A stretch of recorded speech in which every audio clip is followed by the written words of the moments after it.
एक बड़ा व्यापारी था जिसके गांव में बहुत से घर और कारखाने थे जिनमें तरह तरह के पशु रहते थे। एक दिन वह अपने परिवार सहित कारखानों को देखने के लिए गांव गया। उसने अपनी पशुशाला भी देखी, जहां एक गधा और एक बैल बंधे हुए थे। उसने देखा कि वे दोनों आपस में वार्तालाप कर रहे हैं। वह व्यापारी पशु पक्षियों की बोली समझता था। वह चुपचाप खड़ा होकर दोनों की बातें सुनने लगा। बैल ने गधे से कहा, तू बड़ा ही भाग्यशाली है, सदैव सुखपूर्वक रहता है। मालिक हमेशा तेरा ख्याल रखता है। तेरी रोज मलाई दलाई होती है। खाने को दोनों समय जौ और पीने के लिए साफ पानी मिलता है।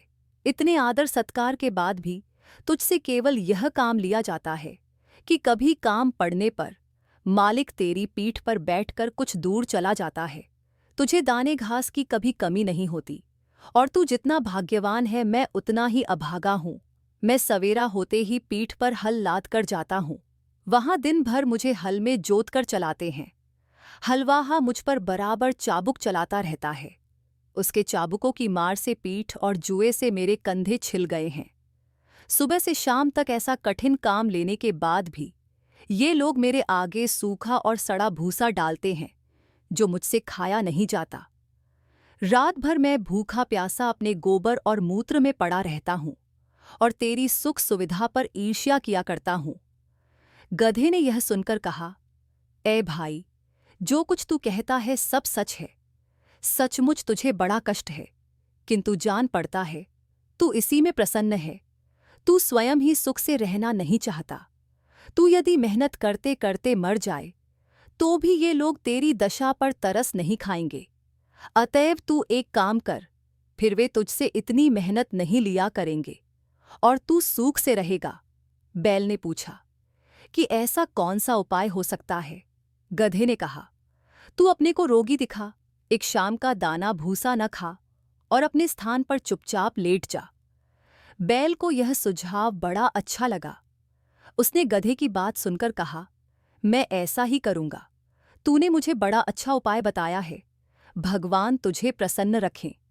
दूसरे दिन प्रातःकाल हलवाहा जब पशुशाला में यह सोचकर गया कि रोज की तरह बैल को खेत जोतने के लिए ले जाए, तो उसने देखा कि रात की लगाई सानी ज्यों की त्यों रखी है और बैल धरती पर पड़ा हाँफ रहा है। उसकी आंखें बंद हैं और उसका पेट फूला हुआ है। हलवाहे ने समझा कि बैल बीमार हो गया है और यह सोचकर उसे हल में न जोता। उसने व्यापारी को बैल के बीमारी की सूचना दी। व्यापारी यह सुनकर जान गया कि बैल ने गधे की शिक्षा पर कार्य करके स्वयं को रोगी दिखाया है। अतएव उसने हलवाहे से कहा कि आज गधे को हल में जोत दो। इसलिए हलवाहे ने गधे को हल में जोतकर उससे सारे दिन काम लिया। गधे को खेत जोतने का अभ्यास नहीं था। वह बहुत थक गया और उसके हाथ पांव ठंडे होने लगे। शारीरिक श्रम के अतिरिक्त सारे दिन उस पर इतनी मार पड़ी थी कि संध्या को घर लौटते समय उसके पांव भी ठीक से नहीं पड़ रहे थे। इधर बैल दिन भर बड़े आराम से रहा। वह नांद की सारी सानी खा गया और गधे को दुआएं देता रहा। जब गधा गिरता पड़ता खेत से आया तो बैल ने कहा कि भाई, तुम्हारे उपदेश के कारण मुझे बड़ा सुख मिला। गधा थकान के कारण उत्तर न दे सका और आकर अपने स्थान पर गिर पड़ा।